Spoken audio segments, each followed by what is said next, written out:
E dyta, nëse ju ka fshaheni nga kjo gjë, mirë ishte që të pastroj zona ose me alkool, ose me ujë të pastër me sapun, të mjekoj dhe nëse kanë antidot do ishte idealja, ishte gjë më e mirë. Pra, antidoti duhet patur me vete.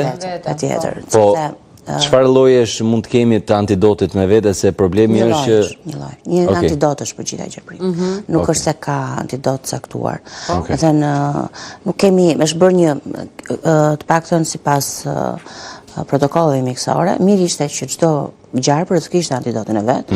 E kjo vlen më shumë për vendet siç është Afrika ose Australia që kanë nivel siç është Black Mamba që kanë shumë të frikshëm nivelin e intoksitetit.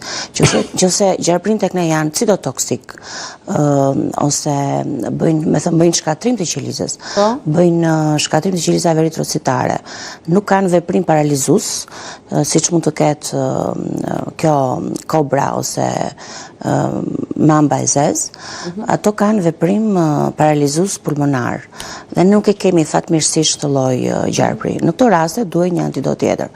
Antidoti një është për gjithë gjarprin. Specia më e helmatisë në gjarprin është nepërka, hundërsake që ne e kemi, është ka një helm më të koncentruar se sa, dhe risku i toksitetit është më i lartë nga kafshimi i nepërkës sa nga kafshimi i gjarprit. Nëse marrim si procedurë, në momentin që ne na ndodh kjo situatë, bëjmë reagimin e menjëhershëm, pra lokalizimin e zonës, pastrimin me ujë dhe me sapun ose me alkool që kemi, po mirë ta pastrojmë. Pastaj cila është procedura dhe deri në sa është kozgjatja për shkuar tek mjeku, sa më koha e artë që kemi ne për dhënien e antidotit është nga ora 0 deri orën e 4, është koha e artë që kemi ne.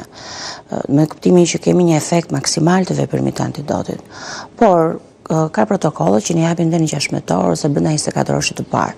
Pastaj nuk është se ka ndonjë vlerë të madhe sepse ka filluar helmi të bëjë efektet e veta, citotoksike, të bëjë hemolizën e eritrocitave, dhe ky është problemi kryesor që jemi me gjarprin, sepse bën shkatrimin e eritrocitave. Dhe duke shkaktuar hemolizë të gjakut, bën dhe bllokim renal. Plus ka efekte dhe në sistemin kardiak. Kemi sistemin kardiak. Frymarrja, le të themi, ajo po shkaktohet, është sekondare, por primarja është hemoliza, citotoksia që ndodh nekroz në këmbë. Thon ka pacientë cilët se mos kur e lidhim shumë, që bëhet një nekroz goxha e madhe e këmbës, ënjtet këmba, bëhet nxjihet, plaga nekrotizohet. Dhe në pavion ne marrim dhe kirurg për reponim ose për rregullim të plagës, ato raste kur pacientët nuk e kanë marrë antidotin brenda orës së artën. Brenda 4 orësh.